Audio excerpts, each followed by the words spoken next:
que finalmente, pues en términos de geología regional, nos está indicando pues una, digamos, una serie de indicios para entender las fases colisionales del bloque Panamá-Chocó. Obviamente aquí pues voy a hablar de la parte económica, pero pues enmarcada dentro de este contexto regional. Este ha sido un proyecto pues que hemos venido construyendo pues en consorcio con varias universidades del exterior, con la Universidad Grenoble de Alpes, que hemos tenido 10 años de interacción en un proyecto con Colciencias, el ICETEX, que nos permite la movilidad académica en torno a la termocronología, y con la compañía Yico, que nos ha permitido pues también, pues nosotros tenemos también el laboratorio de paleomagnetismo en la Universidad de AFID, y la empresa Yico pues nos ha permitido hacer otro tipo de estudios pues en colaboración, y hemos tenido publicaciones pues con ellos también. Pues nosotros hacemos parte del grupo de investigación en geología ambiental, debido a que venimos en un proceso de reestructuración. Muy posiblemente ese grupo cambie su nombre, estamos todavía pensándole, pero seguramente es Geodinámica Andina y Ambiental, porque es la herencia pues del doctor Michel Hermelín. Eh, y digamos que nosotros buscamos contribuir al conocimiento de los Andes del norte con fines de entender el territorio colombiano, que nos permita entender esa geodinámica interna y externa, para dar un soporte en la toma de decisiones de todo tipo, pues digamos, en la toma de decisiones a nivel económico, a nivel de manejo del territorio, de gestión del riesgo, etcétera. Y hacemos parte del eje estratégico de investigación de la universidad en ambiente, biodiversidad y sistemas naturales. Este es nuestro grupo de investigación. Simplemente quería mostrarles, pues el grupo está conformado por esta serie de profesores, y digamos en torno a la geodinámica andina interna y externa, pues nosotros lo que vamos a presentar hoy es lo que venimos trabajando para entender la temporalidad y distribución espacial de los procesos de exhumación, pues que han sido muy importantes para entender pues estos procesos de mineralización. Eh, pues esto lo venimos haciendo pues también digamos con ayuda de profesores externos como el doctor Matías Bernes de la Universidad Grenoble de Alpes, y con Camilo Uribe, creo que por ahí lo vi que también está en la charla, quien fue joven investigador en la universidad, y con él desarrollamos gran parte de este proyecto. eh, y posteriormente pues estamos esperando que él se vincule con nosotros a nivel de postdoctorado. Entonces, pues prácticamente esta línea de investigación en geodinámica interna de los Andes del Norte, pues está también lo que es estos procesos de mineralización en estos pórfidos, pues ya, como les había dicho. Bueno, entonces estamos localizados en este ambiente tectónico, en la parte norte de los Andes del norte, obviamente, y en la interacción pues de la placa Nazca, el bloque Panamá-Chocó, Caribe contra el bloque norandino. Y estamos ubicados, digamos que el cinturón porfirítico del Cauca, de donde vamos a mostrar el día de hoy resultados, pues está al interior de esta zonita roja, que es la cuenca Magá. Digamos que si miráramos eso a partir pues de una distribución, de esa secuencia, de esa cuenca que se abrió en el Cenozoico, pues viene una correlación desde el Patía, desde la cuenca Magá-Cauca-Patía, con una serie de intrusivos que también están distribuidos pues desde de sur a norte.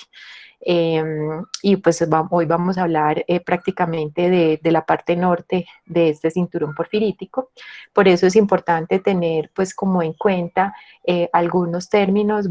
Tengo que hablar de alguna forma de la cuenca Magá, de la formación Amagá, del Middle Cauca Belt y del vulcanismo Combia, también pues asociado a esos, digamos, a ese cinturón porfirítico. Si miráramos cómo ha sido el proceso de formación de la cuenca Magá, pues estamos enmarcados en un sistema de fallas al oriente por el sistema de falla Romeral, y al occidente por el sistema Cauca, y tenemos una secuencia siliciclástica portadora de carbones, que se divide, pues nosotros lo hemos dividido en dos miembros, uno portador de carbones y otro que no, que es el miembro superior, y esta cuenca pues ha sido, digamos, calentada sucesivamente por un vulcanismo que llamamos el vulcanismo tipo Combia, y por estos últimos intrusivos ya un poco más jóvenes del cinturón porfirítico del Cauca. Entonces estamos en ese relleno dentro del margen de la cordillera central y el margen oriental de la cordillera occidental.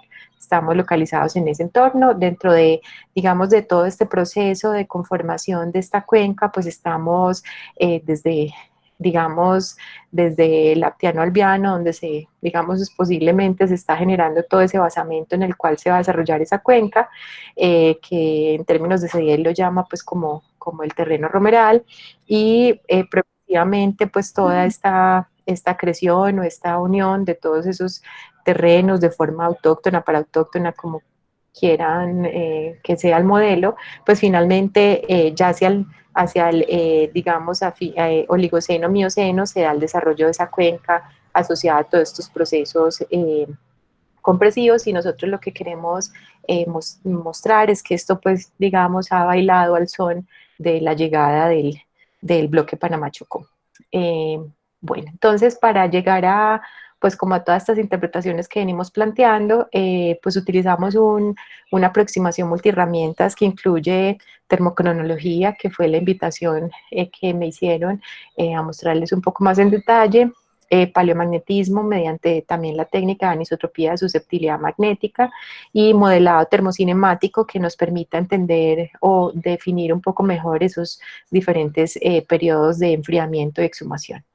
En cuanto a la técnica de termocronología, pues prácticamente ustedes pueden ver aquí cómo son los diferentes termocronómetros, o desde los geocronómetros como uranio-plomo, que nos permite en zircón ver la de la cristalización, y los otros diferentes termocronómetros que, de acuerdo a su temperatura de cierre, nos va a permitir pues rastrear esos procesos de enfriamiento y o exhumación que se van dando desde que se forman pues las rocas hasta la superficie. Y prácticamente pues lo que venimos aplicando o lo que vamos a mostrar este día está muy basado en la técnica de huellas de fisión en zircones y apatitos, porque pues también es el laboratorio con el que contamos en la Universidad de AFIT. Nuestro laboratorio es un laboratorio hermano del laboratorio de la Universidad Grenoble de Alpes, es decir, tiene el mismo equipamiento que tienen allá, junto con el del Servicio Geológico Colombiano. Pues prácticamente digamos que tenemos un proceso de intercalibración cruzado que nos ha permitido ir pues avanzando en la técnica en Colombia de manera pues cruzada con el laboratorio en Grenoble.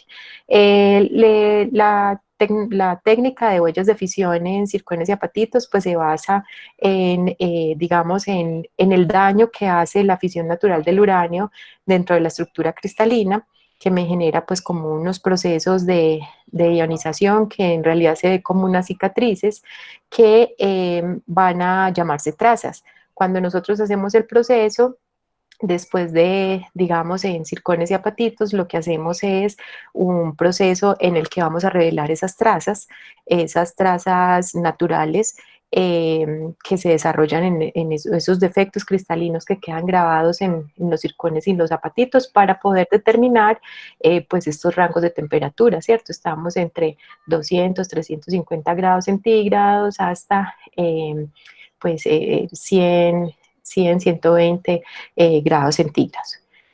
Bueno, este es nuestro equipamiento en la universidad. También pues todo el proceso inicia con un proceso de trituración, de tamizaje, la separación de los minerales, el montaje de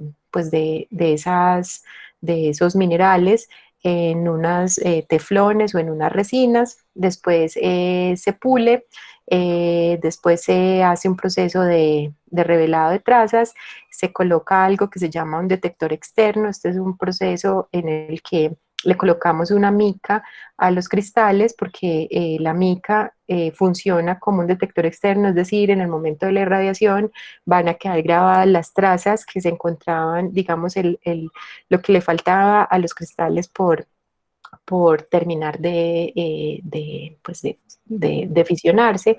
Entonces vamos a una relación de las trazas inducidas y de las trazas naturales. Con eso vamos a hacer el cálculo de la edad y con esos, pues digamos, con esa imagen espectral que tenemos de los zircones naturales con sus trazas naturales y las trazas inducidas cuando se manda, pues cuando ya se obtiene esto después de enviarlo al reactor nuclear de Múnich, vamos a tener un proceso manual, por decirlo así, que se desarrolla en este microscopio que nos permite hacer el conteo de trazas naturales y de trazas inducidas y con esto hacer el cálculo de la edad. Bueno, también el otro procedimiento, este es la otra parte del laboratorio que tenemos en la Universidad de AFID, es el laboratorio de paleomagnetismo, tenemos pues todo el equipamiento para sacar núcleos orientados, de, pues de tanto de roca dura como de rocas sedimentarias y pues digamos estos son normalmente una serie de cilindros o cajas de más o menos 2 centímetros cúbicos que son medidos en un equipo que se llama Kappa Bridge, que permite ver cómo la fábrica magnética está distribuida, digamos, cómo los minerales portadores del magnetismo responden de alguna forma, si con una anisotropía a la susceptibilidad magnética para determinar procesos de deformación. Y prácticamente pues lo que hemos hecho tanto en rocas sedimentarias como en rocas duras pues es tratar de determinar si esas rocas tienen o fábricas sedimentarias o fábricas pues típicamente ígneas o empezamos a encontrar fábricas que nos indiquen ya una parte tectónica, una deformación, y esto pues lo correlacionamos con digamos, eh, unos coeficientes que nos permiten saber si la fábrica es una fábrica oblata o prolata para poder entender un poco más esos procesos de deformación. También podemos hacer ya entender un poco mejor la mineralogía magnética con curvas termomagnéticas y también entender pues si cómo es digamos la distribución en el campo paleomagnético pues, de las rocas que estamos analizando. Y la tercera aproximación es el modelado termocinemático, que utilizamos el PCube de Brown 2003, que nos permite entregarle una cantidad de parámetros flexurales, de flujo de calor, de la historia pues, termal, más los resultados que nosotros hemos obtenido de huellas de fisión en apatitos, zircones, uranio, torio, helio, etcétera, que nos permita definir, hacer unos escenarios de exhumación corriendo más de 80.000 modelos inversos, utilizando pues el laboratorio Apolo que tiene la Universidad de AFID para alto rendimiento computacional. Y para eso pues utilizamos pues el superlaboratorio Apolo, el supercomputador Apolo, que nos permite hacer esa corrida para entender pues cuáles son los mejores escenarios tectónicos de los procesos de exhumación. Bueno, digamos que cuando vamos a planear las estrategias digamos, de muestreo, cuando se habla de la técnica de termocronología, pues lo que tratamos es de hacer muestreos verticales, aprovechando que los Andes tienen digamos, esos grandes cambios topográficos para poder entender cómo fueron los procesos de enfriamiento y de exhumación al pasar por las diferentes isotermas que se encuentran al interior de la corteza. Entonces lo que hicimos, pues primero fue en el caso de las rocas sedimentarias de la formación Amagá, pues un muestreo a lo largo de columnas en afloramientos, pero también tuvimos la oportunidad de tener perfiles verticales en los pórfidos con las diferentes mineras que nos permitieron también acceder a núcleos de perforación. Y digamos que aquí están distribuidos los puntos de muestreo en lo que es la formación Amagá y los pórfidos del Combia. Aquí están localizados los diferentes pórfidos, auríferos y cupríferos y depósitos epitermales de oro y plata que se encuentran en esta parte del cinturón medio del Cauca, y nosotros específicamente nos centramos en el procesamiento hacia la zona de Titiribí. Bueno, entonces, este es uno de los ejemplos de cómo podíamos tomar pues, el muestreo en perfiles verticales a lo largo de núcleos de perforación. Este es el caso de el depósito Juntas, que ya les voy a mostrar las localizaciones. Bueno, entonces, digamos que lo que queremos entender es primero cómo ha sido el proceso deformacional al interior de la cuenca Amagá, después cómo estos diferentes pórfidos han, digamos, han respondido también a estos procesos deformacionales, cómo esto se ve reflejado en la mineralización y cómo podemos finalmente contribuir a una visión un poco más regional de todos estos procesos que están en esta zona de, pues, de Antioquia, ¿cierto? Del occidente de Antioquia. Entonces, esto fue algo que ya publicamos en Sedimentary Geology sobre la formación Amagá, a partir pues de la información de huellas de fisión en la formación Amagá, más anisotropía de susceptibilidad magnética también en la zona de Amagá. Estas son diferentes columnas estratigráficas en la cuenca Amagá, en el miembro inferior y en el miembro superior, todos los sitios de muestreos, los que están en azulito para anisotropía de susceptibilidad magnética, los que están en rojo para circumcision track, y prácticamente lo que podemos observar es una división del miembro inferior y el miembro superior en términos de los parámetros que podemos obtener a partir de anisotropía de susceptibilidad magnética. Esos parámetros nos van a hablar un poco sobre la fábrica magnética. Eh, digamos que esta forma que nos está indicando, miren que los colores pues azulitos son del miembro inferior, los colores más rojitos, más cálidos son del miembro superior, y esta forma curva que tenemos acá, eh, perdón, o esta como forma de campana que tenemos ahí, pues nos está mostrando que en general las rocas analizadas de la formación Amagá pues están mostrando una fábrica magnética pues deformada, hay variaciones entre prolata y oblata, y nos está indicando que al momento en que las rocas de la formación Amagá se están depositando en este ambiente continental transicional, pues ellas se están también deformando. Digamos que elipsoide de susceptibilidad nos está indicando ya pues digamos una deformación con un tensor que ya ha venido siendo documentado nor-W sureste.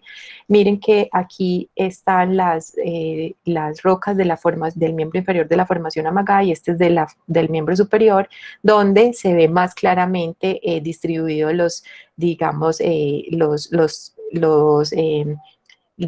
K de la anisotropía. Entonces, lo que nos indica es que tal vez el miembro inferior ha sido tan deformado que ya está, digamos, se observa tan distribuidos esos datos, pero el miembro superior claramente nos está soportando pues este tensor nor-W sureste.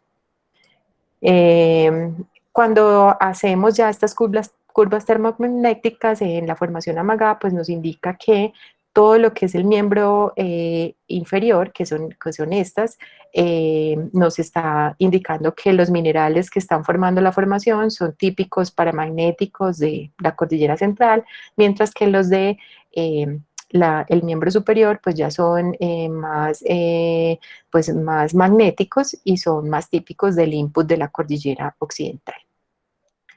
Bueno, y lo que hicimos ya con la formación AMAGA fue a partir de todo el análisis termocronológico, pudimos determinar que los registros que están en esos circones detríticos nos permiten pues también correlacionar, digamos, las diferentes fases orogénicas que digamos, que se han reflejado en la formación AMAGA, y pues prácticamente la depositación de la formación AMAGA inicia en esta temporalidad, al menos pues está cortada por unos hilos de 25 millones de años, entonces es pues al menos tan viejo como eso. Se ha pensado que es del Eoceno, pero no tenemos pues certeza de eso, pero sí del Oligoceno, y lo que vemos son esas barras que están ahí, pues son como los diferentes periodos que se ven reflejados, este amarillo y estas fases colisionales, este amarillo, este morado y este azul, que van a ser muy importantes para determinar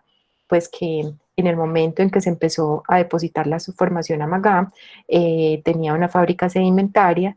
Posteriormente ya empieza a verse reflejado esas fábricas de cambios hacia unas fábricas más prolatas, y la depositación del miembro superior, que hace una compactación vertical. Progresivamente que se van depositando sigue el mismo vector en esa misma compresión, y finalmente pues toda la secuencia de AMAGA va viniendo, siendo, pues es progresivamente deformada. Si ella se viene deformando, pues los intrusivos que están ahí nos tenían que estar indicando algo de esa deformación, y esa es la razón por la cual empezamos a trabajar con el cinturón porfirítico del Cauca. Esto nace a partir de un proyecto que también lideró Piedrahíta en nuestro grupo de investigación, y este es el muestreo que se hizo en muchos de los pórfidos en los alrededores pues dentro de la cuenca Magá en esta zona norte. Y esto nos llevó pues digamos, a proponer con Camilo Uribe, pues, ¿por qué si la formación, digamos, si la cuenca Magá viene siendo deformada, cada vez que hacemos estos episodios compresionales, cómo estos pórfidos están respondiendo a esos eventos compresivos, ¿cierto? ¿Cómo y si esto se ve reflejado en la mineralización? Entonces, con Camilo, que venía haciendo su proyecto de pregrado, pues cuando hizo su estancia de joven investigador, se propuso lo siguiente. Se dijo que si en esta zona el cinturón porfirítico, los sistemas de tipo pórfido, cerrovetas, juntas y porvenir, se encontraban a elevaciones de 2.000, 1.750 metros sobre el nivel del mar, y los sistemas epitermales, chisperos y zancudos, se encontraban a digamos, a unas alturas topográficamente más bajo que el sistema pórfido. Si nosotros vemos en este clásico diagrama de Silitoe de los sistemas pórfidos, pues lo que estaríamos esperando es que eh, el pórfido estuviera en la parte más profunda, los epitermales en la parte más alta, pero aquí pareciera que estuviéramos encontrando, digamos, de alguna forma, enterrados los sistemas epitermales. Entonces, con Camilo dijimos, pues, interesante unir pues todo esto que venimos haciendo de Amagá para ver cómo estos pórfidos están bailando, si están rotando o se están basculando, para poder entender si la mineralización que estamos viendo ahí, pues ese sistema epitermal superpuesto a estos sistemas de tipo pórfido, porque están, digamos, en las partes más bajas de la cordillera. Entonces, pues digamos, eso nos dio pie a empezar un proceso de modelamiento de la historia tiempo-temperatura, en este caso del depósito de juntas. Pues para eso se hicieron análisis de uranio-plomo para poder entender la temporalidad de la mineralización. También se tuvo acceso a renio osmio en molibdenita, que nos dio muy cercano a la de la mineralización. No, obtuvimos argón en biotita, que nos permitía entender un poco mejor la edad del evento epitermal. Y también tuvimos la oportunidad de utilizar un aleatorio de helio en apatitos para entender un poco mejor esa historia, un poco más somera.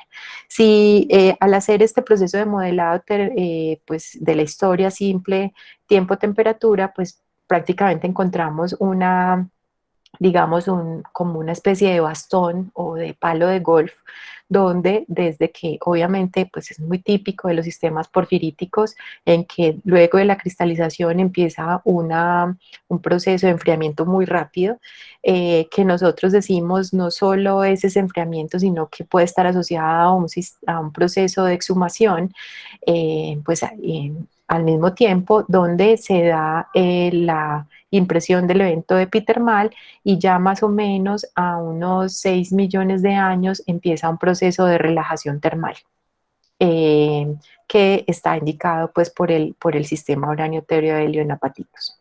Eh, pues con todos los estudios que habíamos hecho con Piedrahíta, nos había dicho, pues podíamos entender que todas esas muestras que habíamos analizado al interior de esos intrusivos del Combia, pues eran muestras que tenían un dominio, un pseudodominio que se encontraban en el PSD, que quiere decir que nos permite trabajar con ya paleomagnetismo para entender la declinación magnética.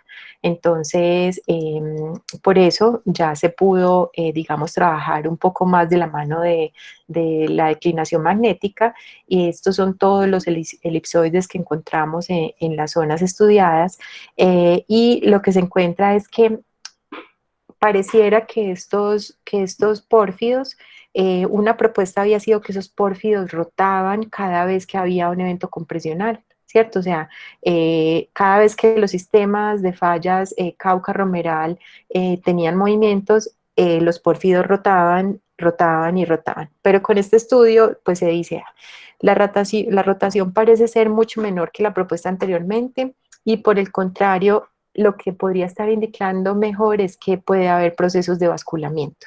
Y si esos procesos de basculamiento se están dando, lo que nos está ayudando es a sacar digamos, el pórfido, a llevarlos a las partes más altas de la cordillera y a enterrar parte del depósito epitermal, o a dejarlo en las partes más bajas de la cordillera. Entonces, bueno, entonces eso nos dio pie para pensar, pues sería muy interesante entender esos bloques tectónicos que tenemos en esta zona. Ustedes pueden ver aquí, llamamos al bloque, aquí tenemos en la zona de Titiribí, que fue la zona en que trabajamos con Camilo Uribe.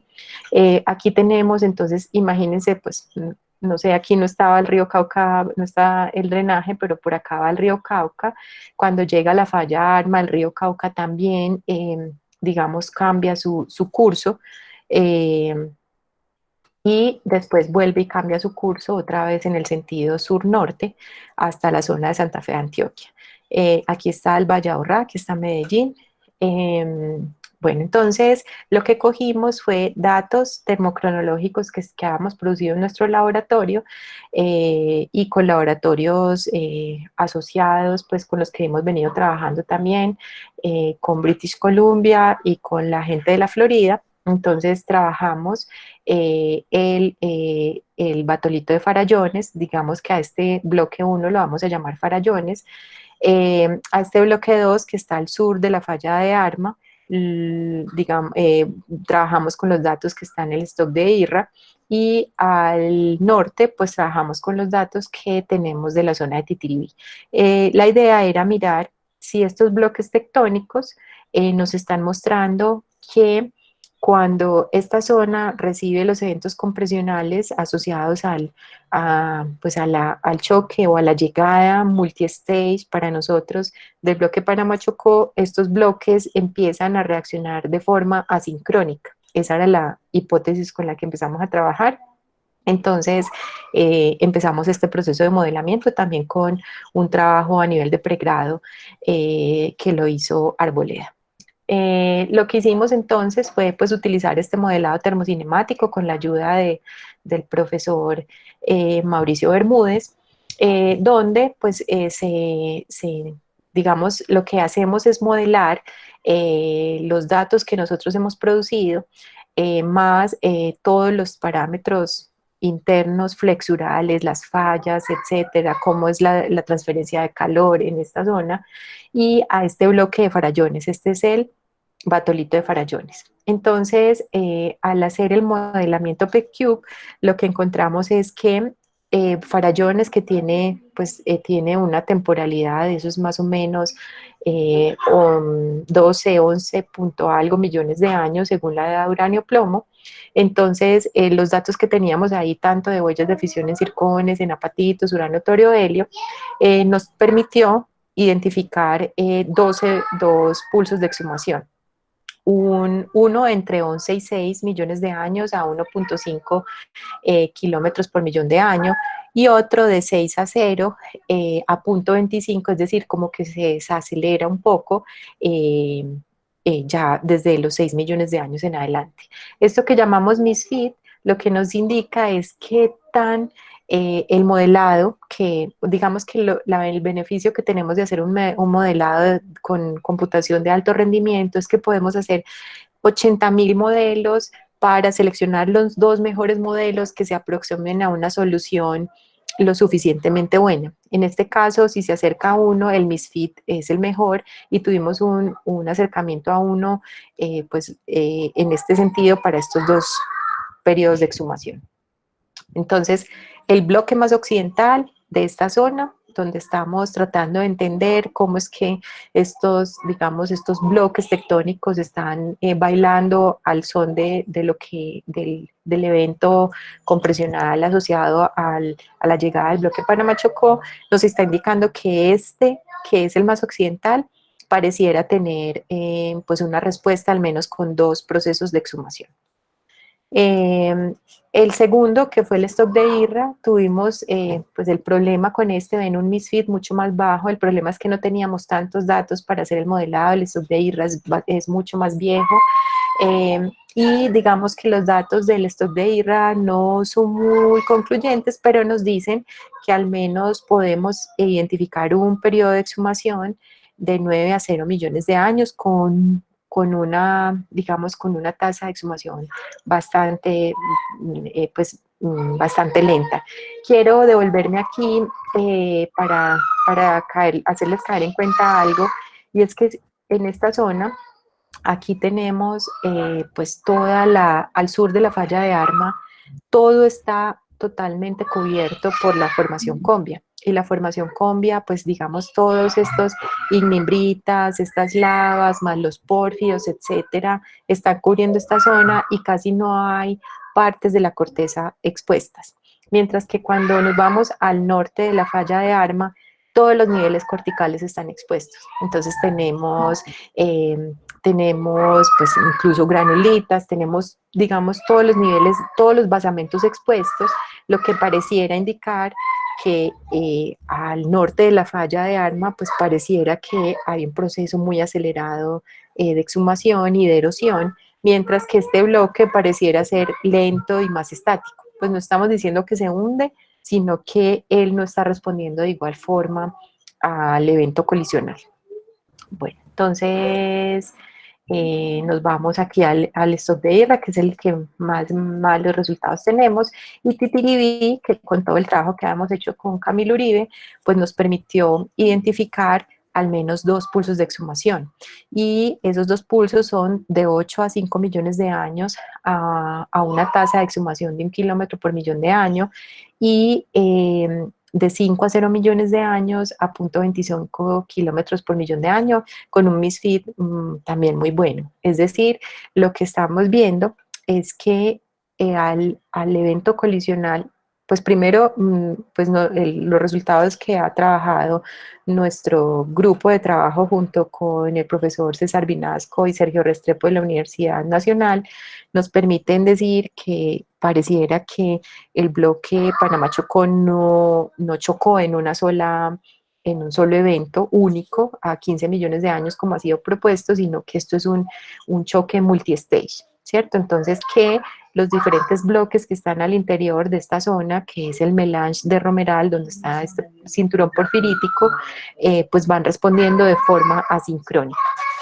Esa discusión nos permite pues decir, parece que hay varios bloques tectónicos, que la respuesta es distinta del occidente al noreste, que tanto las rocas de la formación Amagá como los intrusivos del Combia nos han indicado que hay diferentes periodos. La historia Amagá nos cuenta toda la historia hasta 10 millones de años, los pórfidos nos cuentan la historia de 11 millones de años pues hasta el presente, y que en general pareciera que nos está indicando que toda esta zona viene con este vector compresivo nor-W sureste que va generando periodos de relajación. Entonces, desde más el Cenozoico tardío, bueno, desde el Oligoceno hasta el Holoceno venimos generando pues compresión y procesos de acomodación que permitieron generar estas cuencas, y a su vez el magmatismo también está respondiendo de alguna forma a esos eventos compresivos y distensivos. Todos dentro de una mente de subducción, pero pues están respondiendo de diferente forma, y que esos pórfidos que están ahí pues no están rotando como puntas de un lápiz, de un lapicero, por decirlo así, en una masa deformada, sino que más bien ellos están rotando levemente, pero también se están basculando, que nos ayuda a entender un poco mejor los procesos de mineralización. Es decir, para cambiar el target exploratorio, pues tendríamos que entender, saber muy bien dónde vamos a buscar los pórfidos, más en las crestas de la cordillera, con los epitermales, digamos, enterrados y en la parte más baja de la cordillera. Entonces nosotros favorecemos un bloque multistage, pues una llegada multistage del bloque Panamá-Chocó, que prácticamente es este que decimos acá, pues a 25, a 17, 15, 10, 9, 6 o 5, y posiblemente hay uno que estamos reflejando actualmente en Amagá como a 2 millones de años, 3 millones de años, y otra vez pues ya el proceso actual. Entonces esto también nos ha llevado a hacer la caracterización geoquímica. Mediante la caracterización geoquímica también podemos entender que esos procesos mineralizantes están asociados a esos procesos distensivos y compresivos que también gobiernan el ascenso de los magmas dentro de la cuenca Amagá. Para eso analizamos unas secuencias al este de la cuenca Amagá, que son secuencias toleíticas, y otras secuencias que están al oeste de la cuenca Amagá, que son más calcoalcalinas.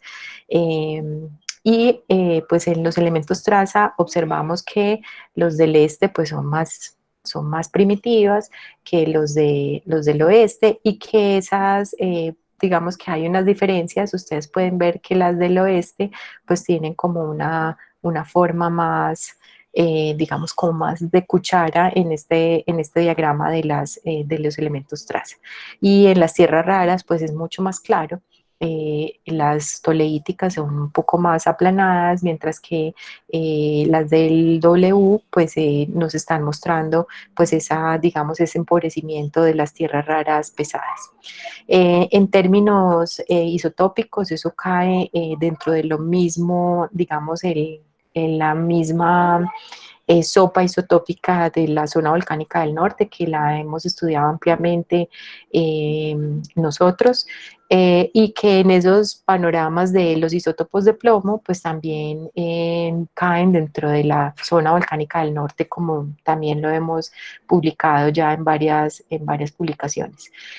Cuando hicimos todo el proceso de modelado geoquímico, pues encontramos que esas rocas parecen estar asociadas pues a un proceso de subducción con componentes de la placa subducente que metasomatizan un manto, que ese manto llega a una corteza baja muy rara, que es la corteza del bloque, pues digamos, de la zona volcánica del norte, que parece ser una corteza muy parecida a la corteza de la cordillera occidental. Entonces ahí ya el modelo propuesto es que nosotros durante el proceso de acreción, subducción de todo esto que fue el clip durante digamos, durante el Cretácico, pues no solamente esto ayudó a que se pegaran bloques de afinidad oceánica que estaban muy cercanos a la margen, ¿no? O si los queremos traer de muy lejos, esto en el momento no importa, pero esto ayudó a que se formara una corteza eh, continental, joven y muy rara y muy radiogénica en términos de plomo, que es característica de toda, pues de la zona volcánica del norte, incluyendo el cinturón porfirítico del Cauca. Y el modelo pues propuesto, que nosotros hemos propuesto, es que cuando esos magmas mantoderivados entran a la corteza, pues es aquí en esta zona de la corteza baja que la llamamos como la hot zone, donde todo el jugo isotópico se adquiere y está relacionado con pues con una corteza muy radiogénica y que, digamos, todos los procesos de diferenciación magmática se están dando ahí, que cuando ya suben, pues el emplazamiento digamos, de esos reservorios más superficiales, ya no se da un proceso de mezcla de magmas tan claro, sino que más bien son características texturales. Pero digamos que eso es muy importante, porque es la corteza baja el que domina, digamos, y que va a ser el más importante también en términos mineralizantes.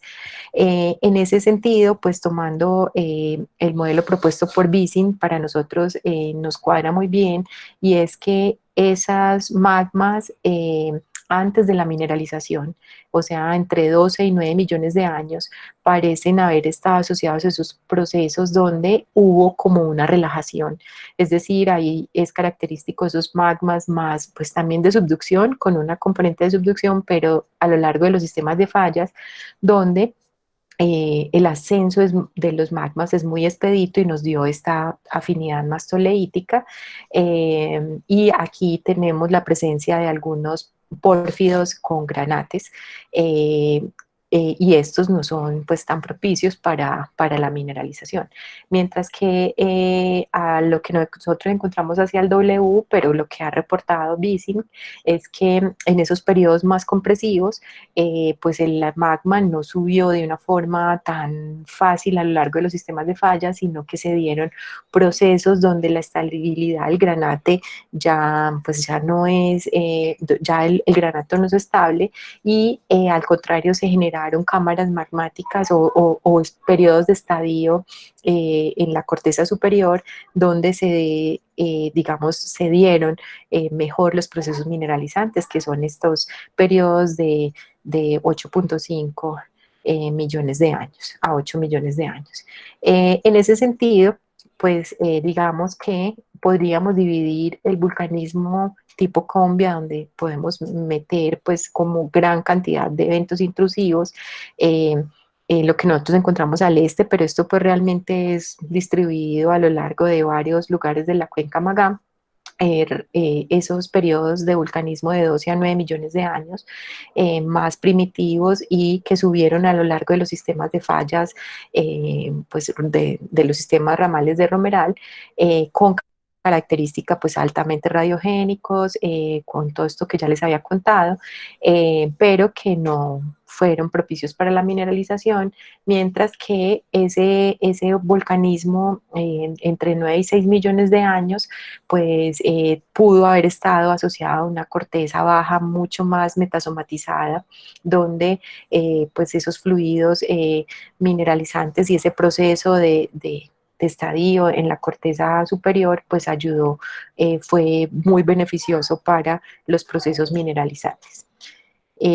Bueno, entonces eso era lo que les quería contar con toda esta charla, era como tratar de enmarcarlos dentro de un marco tectónico mucho más global que solo el cinturón porfirítico, sino dentro de la cuenca Magá, cómo se han dado los procesos deformacionales, cómo los intrusivos han respondido a esos procesos deformacionales, y cómo también esos periodos que detectamos digamos, de exhumación y de relajación, también han sido muy importantes para que los magmas suban rápidamente y no sean los propicios para las mineralizaciones, o donde los magmas pues tuvieron un tiempo donde ya pues tal vez una corteza un poco más metasomatizada, donde los fluidos son más interesantes, pues fueron más importantes para los procesos de mineralización, y que ya en superficie,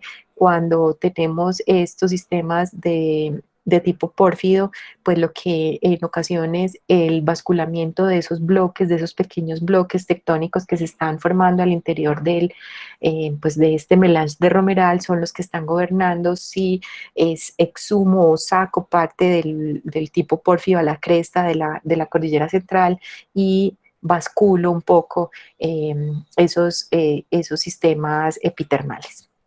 No sé si tienen alguna duda. Muchas gracias a todos.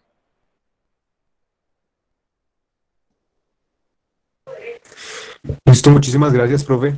Estuvo muy interesante la conferencia. Ahora procederemos unos quizás 15, 20 minutos o más, si nos lo permites, para las dudas. Sí, Entonces, el que tenga dudas puede activar libremente su micrófono y preguntarle directamente a la profe. Puede hacerlo en los comentarios y le vamos comunicando.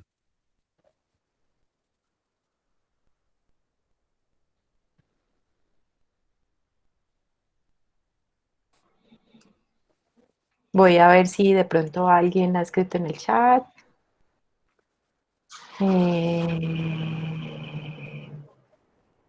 Bueno, alguien me dice que el grosor cortical influye en la diferencia del magmatismo. Realmente no encontramos ningún indicio para tener cambios grandes en el espesor de la corteza, y digamos que los modelos geofísicos existentes nos indican como un espesor constante. Entonces no encontramos pues como adelgazamientos corticales, que también ha sido pues como una de las propuestas, era si ese magmatismo toleítico había sido asociado como a un adelgazamiento cortical, pero en realidad lo que nosotros vemos es que el magma generalizado del Cenozoico tardío está todo asociado al proceso de subducción, y que son los sistemas de fallas y los tiempos o los procesos compresivos y de relajación los que gobiernan como esas características. Algunos han dicho que hay características adaquíticas en algunos de esos magmas, eh, y que si las adaquitas se producen porque se genera fusión de la placa subducente, nosotros proponemos que todo el sabor geoquímico está en la corteza baja, pero cómo salen esos magmas a la superficie por los sistemas de fallas o de forma más expedita o no, es el que está mostrando la estabilidad del anfíbol y el granate, que es el que da esas formas tipo adaquitas en los magmas.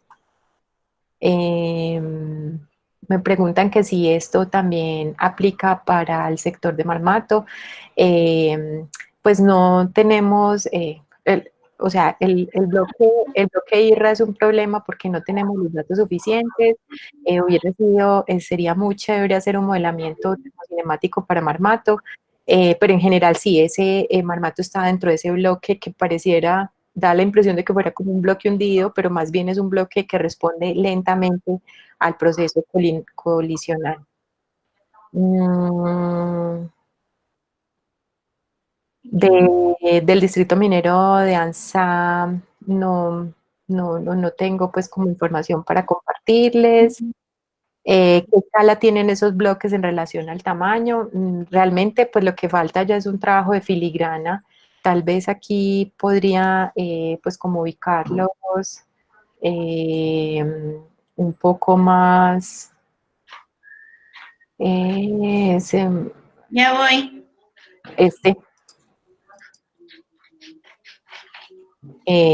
pues los ubico aquí, que estamos, pues, digamos, esto es una aproximación muy macro.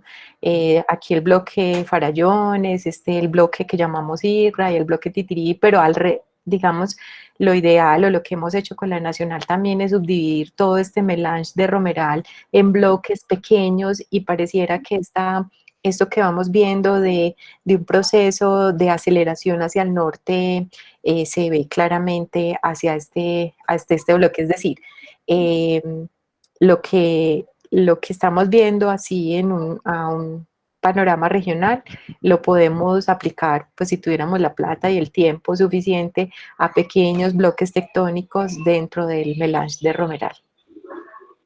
Ahora estamos trabajando en todos estos bloques alrededor del Valle de Aburrá, estamos trabajando este bloque del altiplano del batolito, pues de lo que es el batolito de ovejas, el batolito antioqueño, esta zona, y estamos encontrando pues también como todos estos, digamos, estos procesos de exhumación diferenciales en bloques tectónicos, pero lo que falta es todavía mucho por hacer. A ver, ¿qué más me preguntan por acá?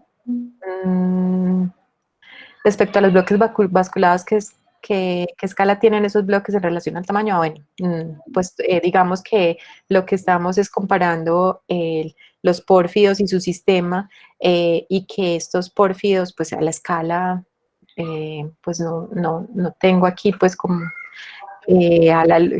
cuál es el tamaño de esos bloques, pero ellos mismos parecen estar basculados, pero esto es pues una aproximación también que se da de orden regional, como que al este del batolito antioqueño también encontramos ese basculamiento, o sea, es a todas las escalas.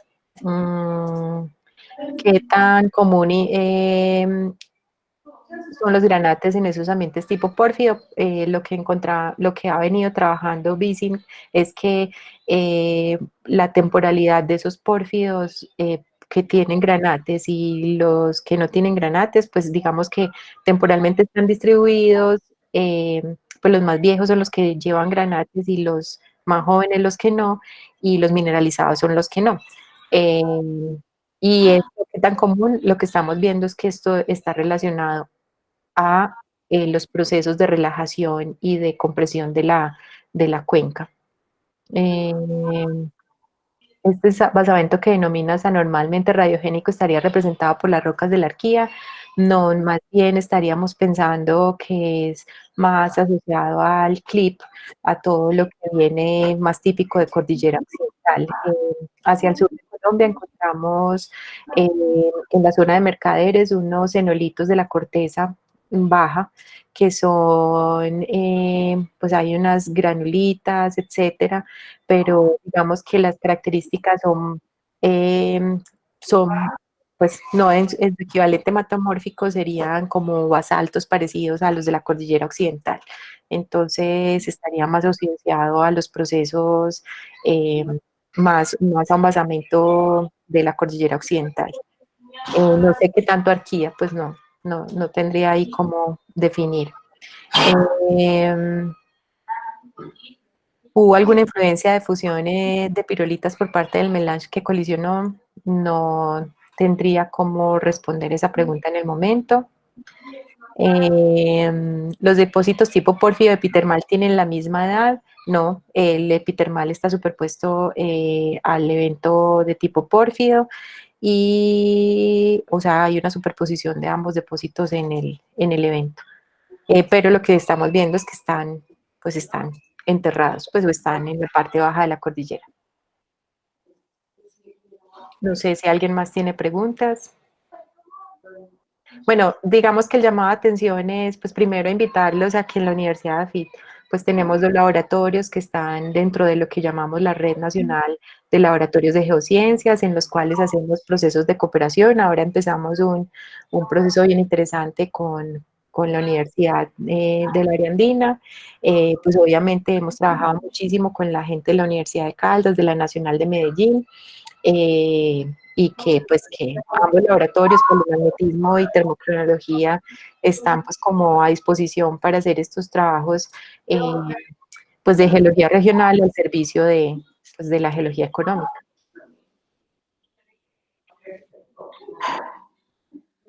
Bueno, ¿cuál más? ¿Cuál es la relación de los tipos de roca con la tasa de rotación a osculamiento? ¿Es la rotación más evidente en los intrusivos? Sí, es complicado. Nosotros proponemos que Pues digamos que este melange de romeral es como una megamilonita y que hay cuerpos que tienen una deformación más dúctil y otras más frágiles. Depende de la reología de las rocas. Entonces, cómo cada uno de esos bloques tectónicos está respondiendo es parte de lo que venimos construyendo con Sergio Restrepo y con César Vinasco de la Nacional. ¿Cómo podrían ayudar al proceso exploratorio? Pues porque si se hacen estos trabajos de termocronología, nos permiten, pues primero entender estos periodos pues de exhumación, de enfriamiento, exhumación y relajación asociados a los procesos mineralizantes y también cómo estos, digamos, eh, estos procesos ya pues, con palomagnetismo nos permiten entender si hay basculamiento o no. Entonces, los targets exploratorios, pues digamos, van a ser un poco más definidos, entendiendo si hay un patrón de basculamiento de algunos bloques al interior del melange. Me voy a cambiar. Y también la firma geoquímica, en contraste con el ambiente tectónico de relajación y compresión, pues ya también nos va a decir cuáles son los targets exploratorios, porque esos estadios con ese tipo de corteza, donde hubo una mayor interacción con estos fluidos mineralizantes, pues van a ser muy importantes targets exploratorios. Entonces, definir bien la temporalidad del magmatismo al interior del melange de romeral, pues va a ser muy importante para definir los targets exploratorios. ¿Qué más? Creo que, pues si no hay más preguntas, bueno, ya saben, yo puse mi correo electrónico, si alguien me quiere escribir, bueno, si todo sale bien, pues Camilo va a estar con nosotros también en EAFIT, entonces digamos que estamos prestos pues a hacer cooperaciones y proyectos que se puedan sacar adelante.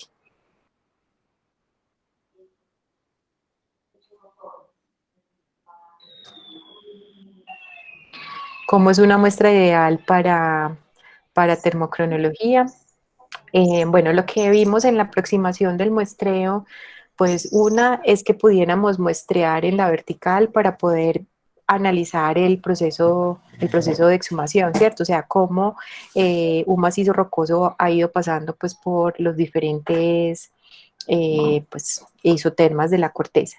Y lo otro es que no importa mucho si incluso sobre saprolito se puede sacar circones y apatitos, pero el apatito sí hemos identificado que el apatito es muy susceptible como a diluirse cuando hay mucha alteración. Entonces, el circón sigue siendo bastante resistente. Entonces podemos trabajar en cualquier tipo de roca. Si está muy alterada, seguramente los zapatitos no los vamos a encontrar. Y para aplicar la técnica de uranio, torio, helio en apatitos y circones, sí es más complicado porque los cristales tienen que estar en muy buena forma.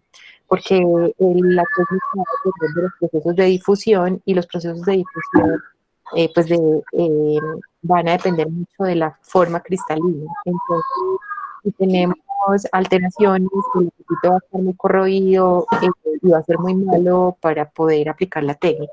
Entonces, digamos que en este caso, pues va excluyendo algunas de las técnicas, pero en general en circones todo funciona muy bien.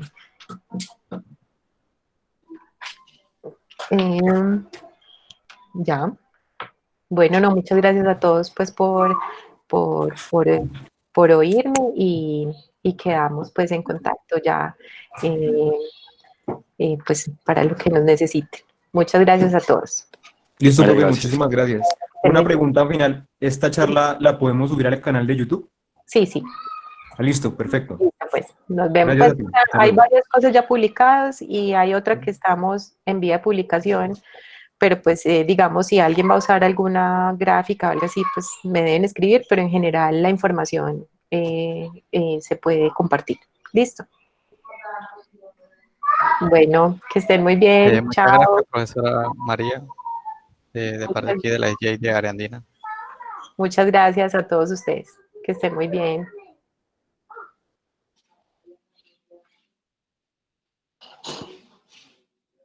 claro, no ve que por que no tampoco no podía escanear para acá, trae así la madre como una planificación de menos, dos bonitas